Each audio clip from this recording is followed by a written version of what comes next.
విజయవాడలోని ప్రభుత్వ ఆసుపత్రిలో దారుణమైన పరిస్థితులు ఉన్నాయన్నారు ఎన్టీఆర్ జిల్లా వైసీపీ అధ్యక్షులు దేవినేని అవినాష్. కూటమి ప్రభుత్వం అధికారంలోకి వచ్చిన తర్వాత వైద్యాన్ని పూర్తిగా నిర్లక్ష్యం చేశారని ఆరోపించారు.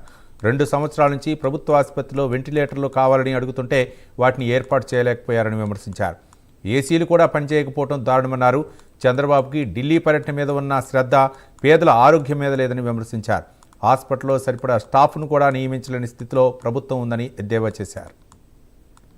హాస్పిటల్స్లో గవర్నమెంట్ హాస్పిటల్లో ముఖ్యంగా మా విజయవాడ గవర్నమెంట్ హాస్పిటల్లో ఆ పరిస్థితులు కనుక మనం చూసినా, లేకపోతే అక్కడికి వచ్చేసిన పేషెంట్లు కానివ్వండి, రోగులు కానివ్వండి, వాళ్ళు పడే బాధల గురించి మనం చూసినా వినినా, ఈ కూటమి ప్రభుత్వం అధికారంలోకి వచ్చిన తర్వాత వైద్య విభాగాన్ని ఎంతగా నిర్లక్ష్యం చేసిందో ఉదాహరణే మా విజయవాడ గవర్నమెంట్ హాస్పిటల్.